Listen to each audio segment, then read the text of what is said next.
sebelum Ramadan. Jadi dari bulan apa kira-kira Bapak-bapak sekalian, Ibu sekalian? Dari bulan Rabiul Akhir. Habis Maulid doanya, ya Allah sampaikan umurku ke bulan Ramadan. Dari bulan Rabiul Akhir. Rabiul Akhir, Jumadil Awal, Jumadil Akhir, Rajab, Sya'ban, Ramadan. Bahkan mungkin dari Rabiul Awal 6 bulan. Jadi Maulid itu diisi dengan apa? Doa agar ya Allah dipertemukan kembali dengan Ramadan. Jadi kalau kita biasa baca doanya dari Rajab, ternyata yang sunnah itu para sahabat melakukannya dari bulan Rabiul Awal. Yang unik, lanjutannya dia doa masih kata asyhur an yataqabbal minkum, dan 6 bulan pasca Ramadan, 6 bulan setelah Ramadan mereka berdoa agar Allah menerima amal mereka. Berarti dari Syawal, ya kan? Syawal, Dzulqa'dah, Dzulhijjah, Muharram, Safar, Rabiul Awal. Masya Allah. 1 tahun penuh isinya Ramadan. Yang ada di benak para sahabat saat itu adalah Ramadan. Begitu istimewanya Ramadan, maka setiap saat yang didoakannya dalam tiap bait doanya adalah Ramadan. Kita kalau belum muncul iklan sirup di TV belum mengapa kok Ramadan. Kalau nggak ada pengumuman sidang isbat, ya, yang masih menggunakan misalnya pendapat itu akan berpatokan Ramadan. Padahal para sahabat sejak bulan Rabiul Awal sampai Rabiul Awal lagi isinya Ramadan. Dari Rabiul Awal sampai ke Ramadan berdoa untuk dipertemukan lagi dengan Ramadan. Berdoa. Dari Syawal ke Rabiul Awal berdoa agar amal-amal selama di bulan Ramadan diterima oleh Allah Subhanahu wa Ta'ala. Bukan kayak kita, Pak. Baru sholatnya langsung bilang amin mau izin ya. Masya Allah, udah pede banget. Satu ucapan yang melebihi kayaknya kata para ulama ketentuan Allah. Apa maknanya, Pak? Itu sebenarnya doa ya Allah, anna minal a'idin wal fa'iz. Ya Allah, jadikanlah kami orang-orang yang apa? Minal a'idin, kembali kepada kesucian, wal faizin, dan kemenangan. Ya, tapi dipotong sama dengan minal a'idin wal faizin ya. Nah ini maknanya keliru, Pak. Kenapa? Bayangkan, Pak, para sahabat itu belum pede, belum yakin bahwa ba'da Idul Fitri dosa-dosa mereka sudah diampuni walaupun sudah ada jalan. Ya. Belum merasa benar-benar lulus Ramadannya, sehingga 6 bulan pasca Ramadan masih berdoa, ya Allah terimalah amal ibadah. Seperti kita yang disunahkan oleh Rasulullah pada sholat subuh, doa yang kita panjatkan adalah Allahumma inni as'aluka ilman nafi'an wa rizqan thayyiban wa amalan mutaqabbalan.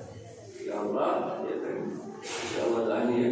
Ini as'aluka ya Allah, berikanlah kepada kami ya Allah, berikanlah kepada kami apa? Ilman nafi'an, ilmu yang bermanfaat, rizki. Ilmu Allah ini adalah ilmu nafi'an wa rizqan thayyiban, rizki yang thayyib, wa amalan mutaqabbal, dan juga amal yang diterima. Bayangkan, habis sholat masih berdoa kepada Allah, sholatnya diterima. Ini ada. Para sahabat itu dijamin masuk surga. Kalau Rasulullah nggak perlu kita perdebatkan, para sahabat. Tapi doanya Allahumma inni as'aluka ilman nafi'an wa rizqan thayyiban wa amalan mutaqabbalan. Ya Allah, terima amal ibadah kami. Mereka takut, khawatir ya Allah amal ibadah kami tidak diterima. Jungkir balik, nahan lapar dari subuh sampai maghrib, tapi nggak dapat apa-apa. Makanya mari Bapak-bapak sekalian, Ibu sekalian, mulai Ramadan ini kita benar-benar berharap kepada Allah agar Allah senantiasa menerima amal ibadah. Kita tidak sia-sia melaksanakan Ramadan ya, dan berharap Ramadan kita membawa perubahan yang benar-benar signifikan. Ya. Baik, di masa ini dengan Allah Subhanahu wa Ta'ala, 8 keutamaan Ramadan itu yang pertama adalah saum Ramadan adalah amalan mukmin. Semua hafal. Anak yang baru sekolah di tingkat SD saja, kalau kita tanya surat dia pasti hafal. Ya, a'udzu billahi minasyaitonir rajim. Ya ayyuhalladzina amanu kutiba 'alaikumus shiyam kama kutiba 'alal ladzina min qablikum la'allakum tattaqun. Tapi kalau kita membedahnya dari sudut pandang tafsir ataupun ulumul Quran yang unik Pak. Khusus untuk ibadah Ramadan ini Allah menggunakan kalimat awal berbahasa Arab tidak ya, tidak sifatnya tidak umum tapi khusus. Di ayat yang lain mungkin kita pernah menemukan ayat ya ayuhan nas, berarti berlaku umum. Tapi yang ini seruannya berlaku khusus. Ya ayyuhalladzina amanu, wahai orang-orang yang beriman. Allah menyeru pada orang yang beriman untuk shaum Ramadan. Terkait istilah nih Pak ya. Puasa itu sama nggak dengan shaum? Ya gitu ya. Sama aja artinya secara bahasa begitu, tapi secara istilah kita punya ciri khas puasa. Maka lebih tepat sebetulnya kita menyebutnya shaum Ramadan, tidak puasa Ramadan. Kalau puasa, kalau kita lihat umat lain juga puasa. Ya, Kristen puasa mungkin, ya, ada Hindu ada puasa, yang nyepi, ya kan? Kita shaum Ramadan lebih dari sekedar ya, puasa menahan lapar. Ada hal-hal lain yang mungkin kita harus naikkan derajatnya, harus naikkan levelnya, tidak lagi di puasa orang awam yang cuma menahan lapar dan haus. Ya. Nah, yang unik adalah yang disuruhnya adalah orang-orang yang beriman. Maka tidak perlu kaget, tidak perlu aneh jemaah sekalian kalau selama bulan Ramadan ada yang tidak bisa memberikan rasa hormatnya atau menghormati orang-orang yang shaum. Katanya menjelang Ramadan itu bapak-bapak harus servis motor ya Pak ya, karena khawatir ya ongkirnya itu Pak belok sendiri keluar gitu ya Pak. Ya ini bercanda Pak. Tapi memang yang unik ya begitulah ya, yang usaha saya tidak tahu motifnya apa dan tujuannya apa, dari pagi sampai siang sampai sore itu masih membuka ya, usahanya untuk kuliner dan makanan. Padahal sebetulnya dalam usul fikih mestinya ditutup ya, namanya satu darar ya. Bagaimana menutup kemungkinan orang melakukan dosa dan maksiat ya. Tapi ya itulah ya, memang susah kalau kita sudah bicara ya saya butuh hidup ya, dan lain sebagainya. Padahal tidak akan mengurangi rezekinya ketika dia taat kepada Allah Subhanahu wa taala. Dan bahkan tidak dilarang kan kalau bukanya dari sore ya, biasa ba'da sampai mungkin subuh ya, saat dia bisa melayani orang sahur. Tapi selebihnya seandainya itu bisa kita galakkan, masya Allah, ya, satu hal yang lebih indah. Nah, jadi jemaah sekalian, orang-orang yang beriman pasti melaksanakan ibadah Ramadan. Yang tidak, ya inilah yang kita syukuri, masya Allah, Allah masih memberikan kepada kita nikmat iman. Karena ketika shaum Ramadan itu diwajibkan, kita bisa melaksanakannya dengan ikhlas, tidak terpaksa, tidak karena kamu puasa ya, tapi benar-benar karena dorongan iman. Ini adalah shaum Ramadan ke 1440 kalinya. Kenapa bisa saya nyatakan begitu jemaah sekalian? Karena syariat shaum Ramadan turun tahun kedua setelah hijrah di dalam Sirah Nabawi. Dan ini adalah syariat terakhir kalau dalam hukum Islam yang Allah turunkan kepada Rasulullah Muhammad Sallallahu Alaihi Wasallam. Sehingga yang unik adalah meninggalkan satu hal yang tidak dijumpai dalam ibadah lain. Apa itu? Jumlah sholat, jumlah rakaat sholat tarawih tidak begitu tuntas. Tapi mungkin itu bagian dari husnuzonnya kita adalah Allah dan Rasulnya ingin kita bisa lebih bijak, lebih dewasa bagaimana menyikapi perbedaan. Kalau ditanya memang sumbernya sendiri, Rasulullah pertama tidak melakukan secara berjamaah. Yang kedua jumlahnya sudah 43, ini menyandarkannya pada asal sahabat. Jadi ya, masya Allah. Bahkan kemarin sempat ada jamaah yang tanya kepada saya, bukankah kita menjadi dosa kalau kita tidak melakukan apa yang dilakukan Rasul? Berat banget pertanyaannya. Rasul kan nggak jamaah. Repot juga. Baik tak saya bilang. Yang penting kan kita syiarnya ya Pak. Ramadan rasanya kurang berkat kalau nggak ada sholat tarawih berjamaah. Syiarnya kurang terasa. Yang penting sudah kita sepakati di satu masjid tersebut jamaah jumlah rakaatnya berapa? Ya sudah itu menjadi konsensus 11 ya, berarti masih 11. Yang 23 silakan jadi 23 atau bisa mengakomodir dua-duanya. Yang 11 ikuti 23 kan tinggal mundur 8 ya kan? Habis 8 dia mundur, kemudian witirnya sendiri bisa di belakang atau di rumah. Jadi tidak ada lagi apa namanya perpecahan bahkan sampai ribut gara-gara jumlah rakaat sholat ya. Yang 23 ya dia lanjutkan di rumah. Ternyata di masjid cuma setelah sesudah lanjutkan lagi sisa sholat sunnah ya, bukan sholat wajib. Kecuali di masjid ini misalnya sholat subuhnya jadi 4 rakaat, itu wajib untuk ya, ditegur karena menyalahi dari kudrat ya. Jadi Bapak Ibu jemaah sekalian, yang pertama kita bersyukur karena kita menjadi orang-orang mukmin yang melaksanakan shaum Ramadan ya. Ada 3 golongan yang kata Rasulullah itu diangkat sementara ya, ada pengecualian hukum mengenai dirinya. Dalam hadis Rasul menyatakan rufi'al qalamu an thalathatin, diangkat ya pena itu dari 3 golongan. Artinya Allah tidak mencatat setiap hal yang terjadi pada saat golongan tersebut melakukannya. Apa itu? Yang pertama, ainul majnun hatta yafirah, orang gila sampai dia sadar. Yang kedua, wanita ini hatta yastayqidha, orang yang tidur sampai dia bangun. Apa yang ketiga, wan sobi hatta yahtali, dan anak kecil sampai dia balik. Hadis riwayat Abu Daud nomor 4400. Jadi selain dari 3 golongan ini mestinya tidak ada perdebatan puasa atau enggak ya? Masuk golongan orang gila enggak? Orang dalam keadaan tidak sadar ya tidur atau anak kecil. Masya Allah. Nah ini berkaitan dengan tidur, jangan jadikan alasan kalau tidur. Tapi tidurnya dari subuh Pak sampai maghrib, orang tidur apa masih Pak? Kalau tidurnya itu benar-benar ketiduran yang bermanfaat, maka ini kita perlu strategi ya jemaah sekalian. Betul, tidur lebih baik daripada kemudian kita melakukan dosa atau maksiat. Tapi ada strateginya yang menurut para ulama lebih bijak, lebih baik.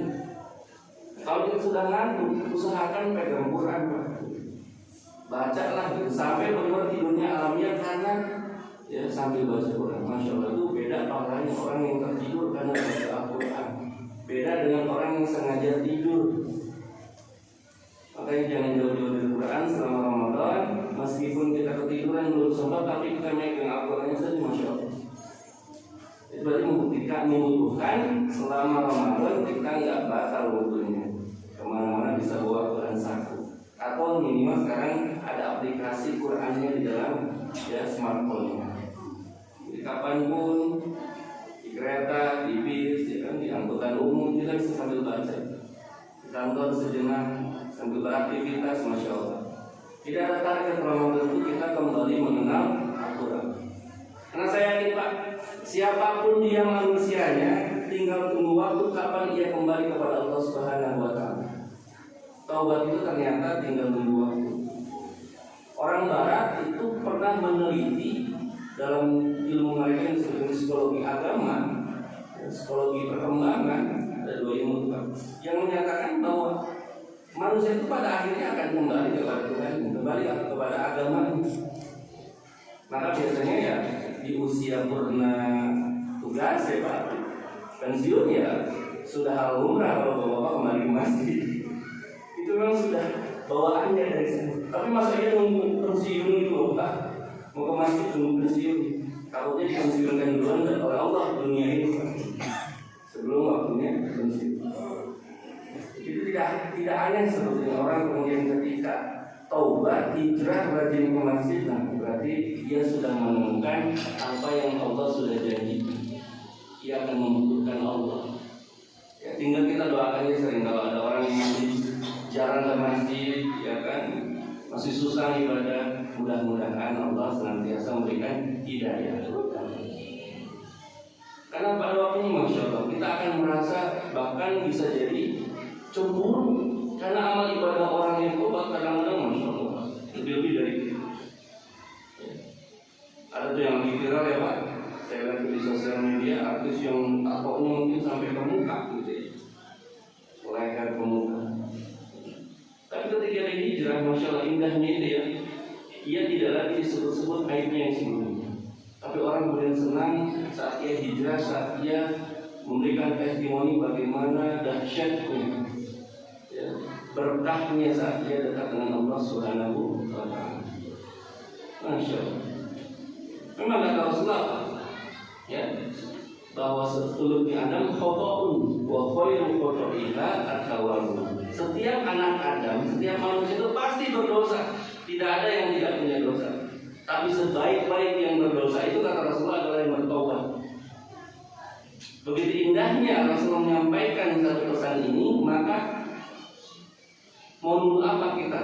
Kalau ternyata taubat itu bisa menghapus semua yang pernah kita lakukan di belakang. Ya. Baik, kita lanjutkan jemaah sekalian. Yang kedua, Ramadan itu dijamin akan mendapatkan dua kebahagiaan sejati. Ada potongan hadis qudsi yang mengatakan ushaimu farhatani farhatun 'inda fitrihi wa farhatun 'inda liqa'i rabbih. Dua kebahagiaan sejati, bukan abang-abang ya Pak. Kebahagiaan yang tidak akan kita rasakan selain kita menjalaninya. Apa itu? Pertama, bertemu dengan waktu maghrib. Ya. Ini kadang-kadang saya perlu meluruskan secara fikih Pak, yang menjadikan kita berhak buka puasa itu bukan bertubuh, bukan azan, tapi karena sudah masuk waktu sholat maghrib. Bayangkan kalau di sini nih Pak, listrik mati maghrib, Bapak mau nungguin sampai jam berapa azannya? Mungkin muadzin udah ngomong nih Pak, minum dulu, sholat dulu, mungkin atau gorengan baru azan. Jadi yang keempat adalah Bapak hafal, Ibu hafal jam berapa hari ini waktu maghrib.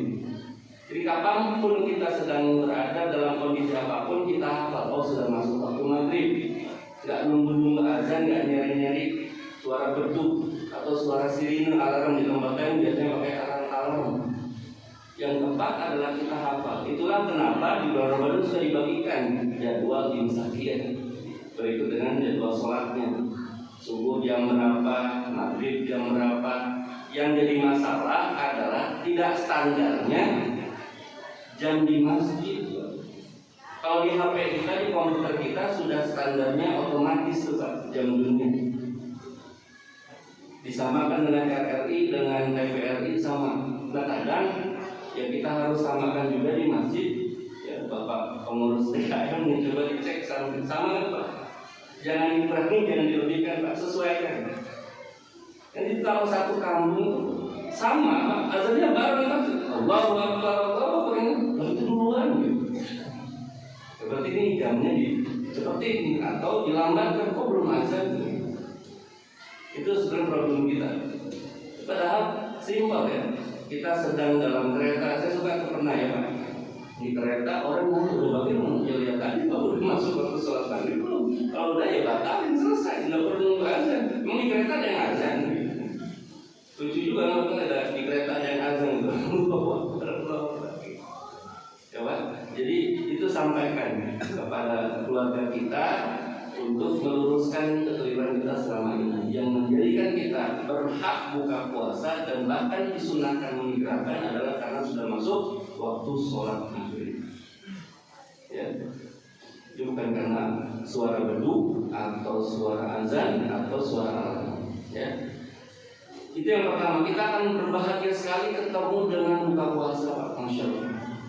Tanpa sadar kita digiring seperti itu. Ya buktinya, pada asar aja nanti bapak-bapak sudah sibuk kan, ibu-ibu sudah sibuk nyari bukaan, ya kan, takjil.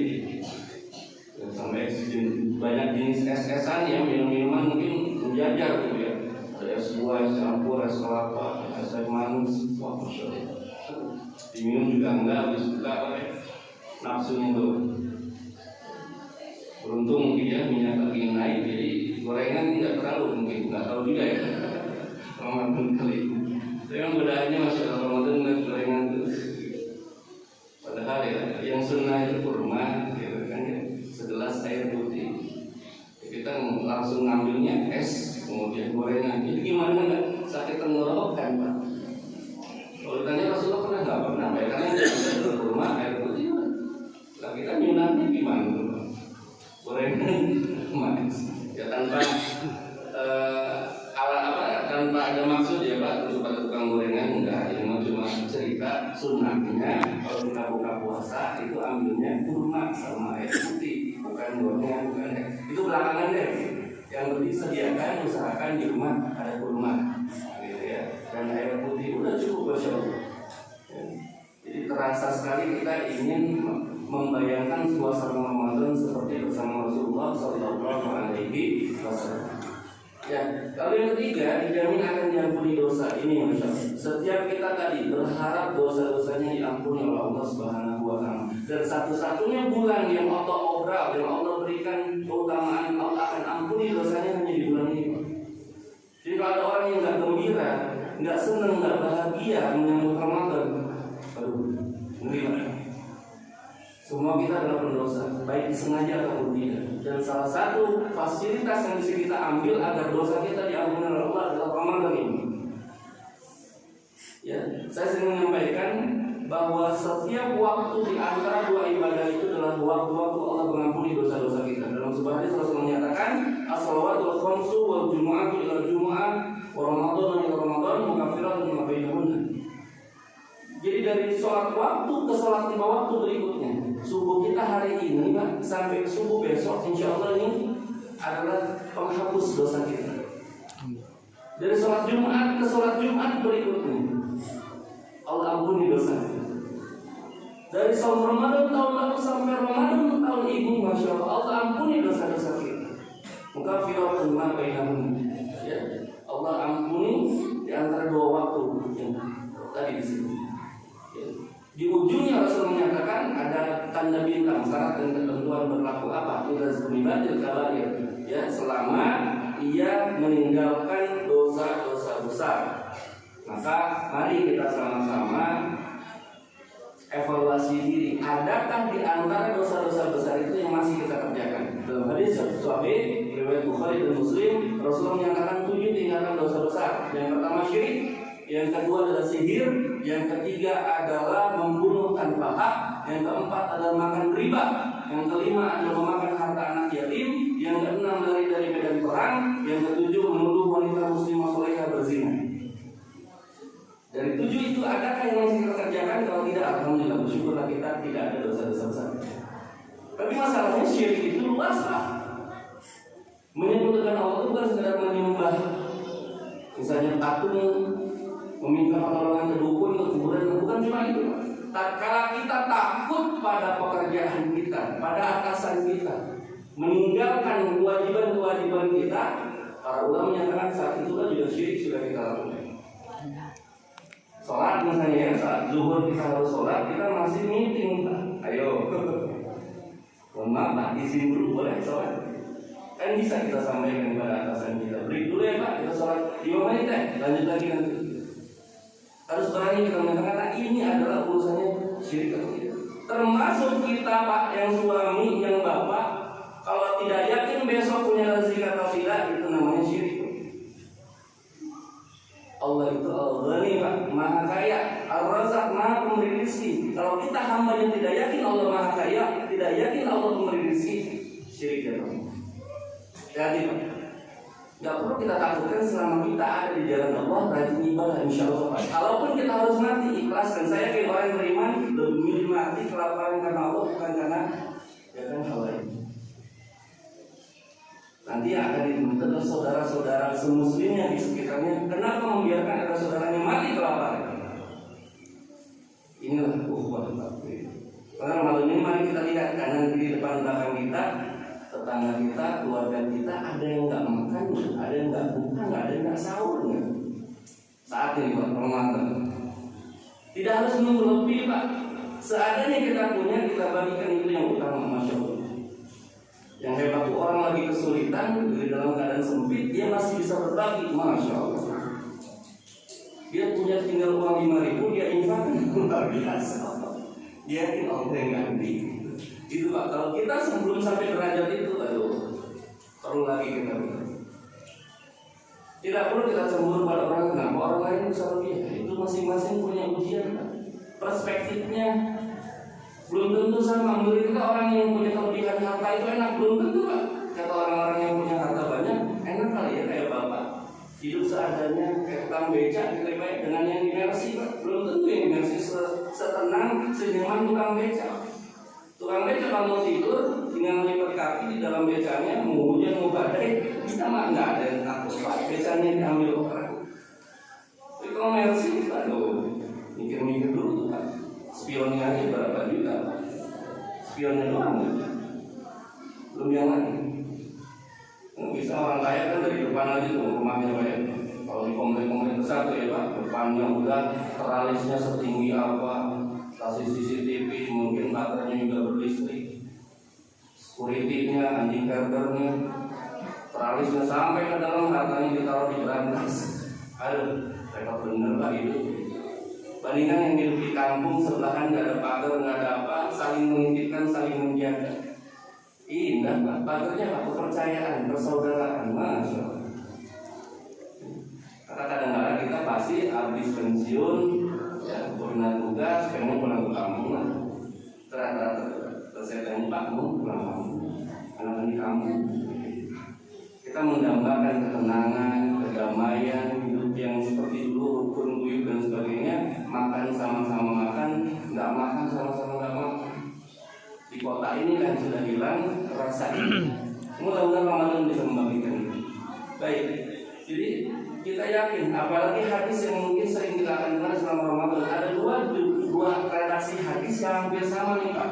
Man shoma Ramadhana imanan wa ihtisaban ghufira lahu ma taqaddama min dhanbi. Man qoma Ramadhana imanan wa ihtisaban ghufira lahu ma taqaddama min dhanbi. Bedanya cuma shoma dan qoma. Kalau shoma khusus puasa saja. Siapa yang puasa, siapa yang saum Ramadan yang ikhlas karena Allah niat juga benar berharap ya di Allah Subhanahu wa taala, maka Allah akan mengampuni dosanya. Itu shoma. Yang qoma, man qoma Ramadhana, siapa yang menghidupkan, siapa yang senantiasa menghidupkan, mendirikan malam-malam Ramadan. Nah, habis Isya itu sudah dihitung malam, maka tarawih itu adalah bagian dari qiyam Ramadan. Ya, kalau mau ditambah tahajud, ya iya boleh. Yang sudah biasa jangan meninggalkan tahajud gara-gara tarawih. Karena aslinya ya tadi itu yang saya sampaikan di depan Pak. Fikih sholat tarawih itu memang masih sampai sekarang perdebatannya panjang. Ya, karena Rasulullah juga biasa melaksanakan malam. Nah kita belum bisa nih Pak ngikutin sunnah Rasulullah tarawihnya malam. Kalau masuk yang Ramadan kira-kira mulai jam berapa? Ya mestinya malam saat orang tidur, ya kita belum bisa, itu aja tidur. Yang Ramadan dan panjang gitu, namanya dari kata roha, istirahat. Jadi tarawih, jadi bukan karena 3 rakaat 10 menit kan masih ada yang gede. Nggak kebayang seperti apa orang yang jungkir balik. Ya. Tumak ninahnya hilang. Padahal syarat sah sholat itu ya tumak ninah. Bacaannya benar, ketika berdiri, ketika rukuk, tidak sujud sampai salam, bacaannya benar. Kita tuh kayak baca Quran. Makanya mohon sambil Ramadan ada waktu kita belajar lagi fikih sholatnya. Ya, bagaimana sifat sholat Rasulullah? Bacaannya itu mana Pak yang ditasdidkan? Karena beda artinya. Seperti di akhir ya Pak, di tahiyat itu saya masih suka dengar. Bukan untuk menghakimi tapi berarti ini belum sampai ke memperhatikan bacaan. At-tahiyatul. Bayangkan taknya pakai tasdid, iya-nya pakai tasdid. At-tahiyat. Bukan at-tahiyatul Rasulullah. Jadi artinya beda.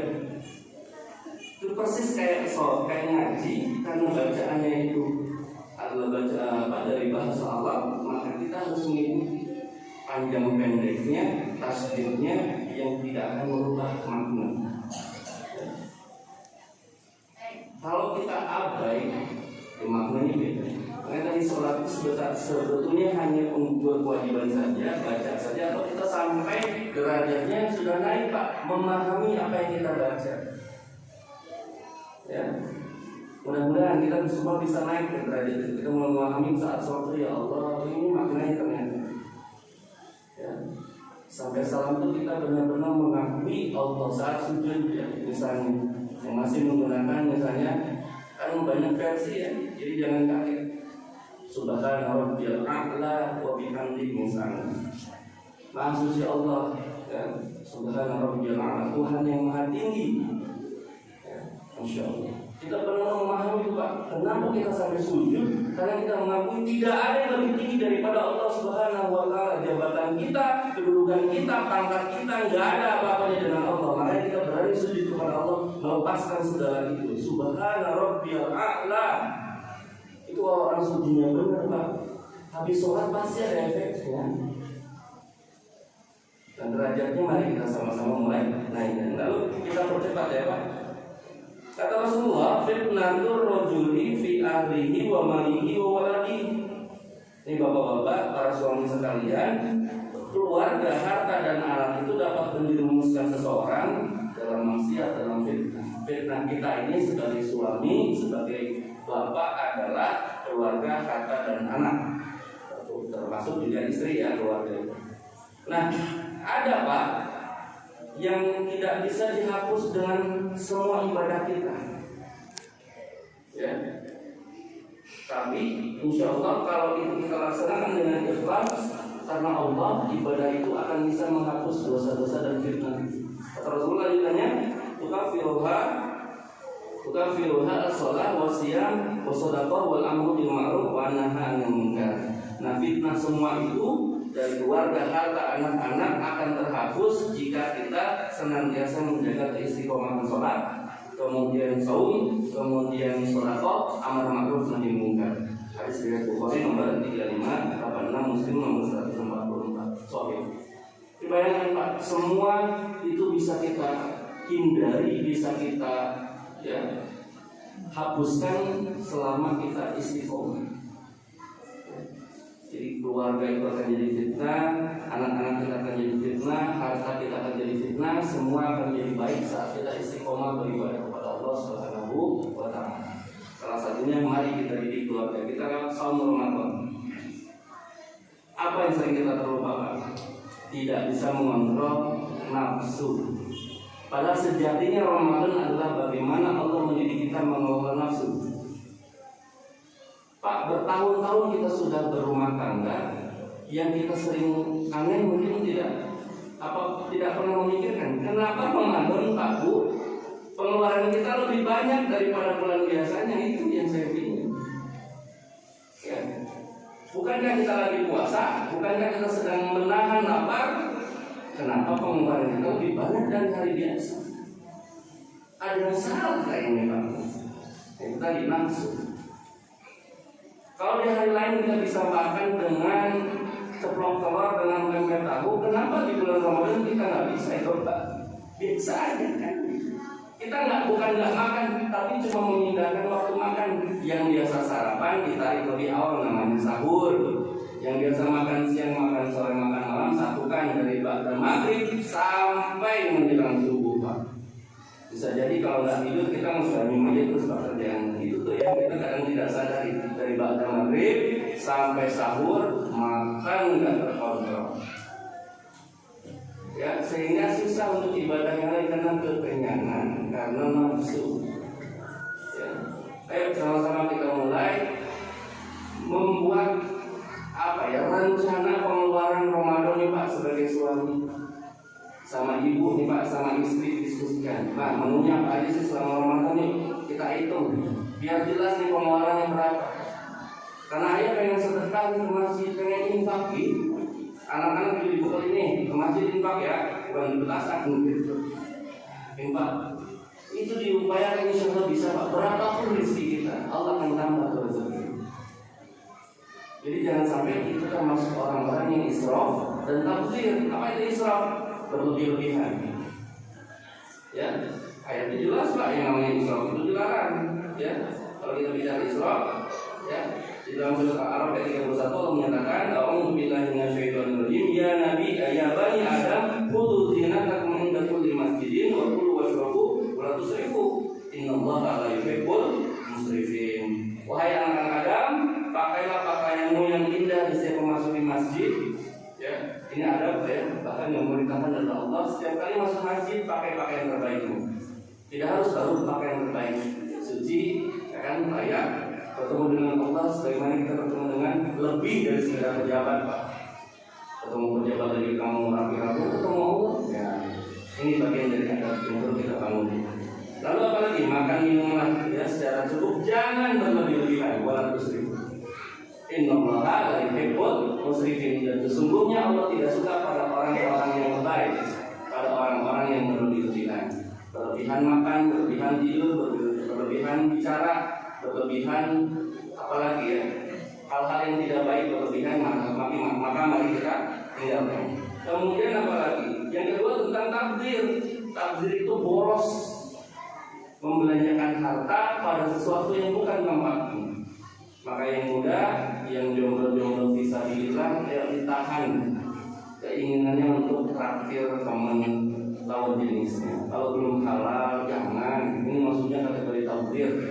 Takdir itu berarti boros, dan boros itu adalah perbuatan yang syaitan. Dalam surat Al-Isra 26-27 Allah menyatakan, "A'udzu billahi minasyaitonir rajim. Wa atidzal qurba haqqahu wal miskina wa ibnas sabil wa la tubadzir tabdzira." Berikanlah kerabat dekat, orang-orang miskin dan juga ibnu sabil, ya, hak-hak mereka, dan jangan sekali-kali melakukan tabdzir. Ya, kita suka nyebut salah, Pak. Mubadzir itu orangnya, perbuatan tabdzir. Ya, tabdzir orangnya mubadzir. Karena di ujungnya di surat ayat 27 surat Al-Isra Allah menyatakan, "Innal mubadzirina kanu ikhwanasy syayatin." Karena sesungguhnya orang yang sudah bersikap tabdzir, sesungguhnya mubadzir itu temannya setan. Nauzubillah tsumma nauzubillah. Jadi kalau kita mengasih, kata Allah pertama, lihat dulu saudaramu, keluargamu, kerabat dekat. Wa adil qurba haqqahu. Lalu kemudian orang-orang miskin di sekitarmu. Lalu dititipkan yang ketiga adalah wabnas sabil, ibnu sabil. Siapa itu ibnu sabil? Ibnu sabil itu dalam fikih disebutkan sebagai orang-orang yang kehabisan bekal. Secara spesifik ditujukan kepada para santri, pada orang-orang yang sedang menuntut ilmu dan kehabisan bekal. Maka coba cek di panti asuhan, di pesantren-pesantren, adakah Ramadan ini anak-anak yang kehabisan bekal? Itu ternyata urutan ketiga yang utama kalau kita memberikan sedekah atau infak. Pertama adalah keluarga terdekat, pastikan dari jalur ibu atau ayah kita, saudara-saudara kita, dari jalur istri kita, ada yang harus dibantu. Maka utamakan mereka dulu. Setelah itu orang-orang miskin yang ada di sekitar kita, kanan kiri depan belakang, coba dicek. Habis itu ibnu sabil menurut surat Al-Isra ayat 26. Lalu jangan tabdzir, jangan boros. Sebab apa tadi? Orang yang tabdzir itu temannya setan. Nah, saya percepat Bapak Ibu sekalian, kita baru sampai tadi nomor 3, nomor 4-nya dibuka pintu surga, ditutup neraka, dibelenggu setan. Saking sudah hafal itu ya, insya Allah. Yang kelima, setiap amal soleh dilipat gandakan dari 10 jadi 700 kebaikan, masya Allah. Ini sesuatu yang tidak kita pernah dapatkan di luar bulan Ramadan. Jadi jangan sampai kita ketinggalan. Yang keenam, setiap doa dijamin dikabulkan. Ini yang luar biasa. Ya, kata Allah melalui lisan Rasulullah, "Inna lillahi fi kulli yawmin iqa'a minan nar fi syahri Ramadan." Sesungguhnya kata Allah itu akan membebaskan beberapa orang dari api neraka pada setiap hari di bulan Ramadan. Warahmatullahi wabarakatuh. Waalaikumsalam warahmatullahi wabarakatuh. Innal hamdalillah nahmaduhu wa nasta'inuhu wa nastaghfiruh wa na'udzu billahi min shururi anfusina wa min sayyiati a'malina. May yahdihillahu fala mudilla lahu wa may yudlil fala hadiya lahu. Asyhadu an la ilaha illallah wahdahu la syarika lahu wa asyhadu anna Muhammadan 'abduhu wa rasuluhu la nabiyya ba'da. Allahumma sholli ala nabiyyina Muhammadin sallallahu alaihi wasallam wa ala alihi wa ashabihi wa man tabi'ahum bi ihsan ila yaumiddin. Amma ba'd. Ya ibadallah, usikum wa nafsi bittaqwallah faqad fazal muttaqun. Hadirin jamaah salat subuh Masjid Al-Badar yang dimuliakan Allah Subhanahu wa taala.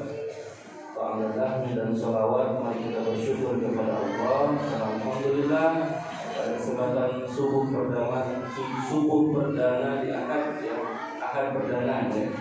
Ahad perdana di bulan Ramadan 1443 Hijriah, kita masih bisa berkumpul untuk melaksanakan salah satu keutamaan di bulan Ramadan, yaitu menuntut ilmu. Mudah-mudahan hadirnya kita di sini dicatat oleh Allah sebagai amal soleh.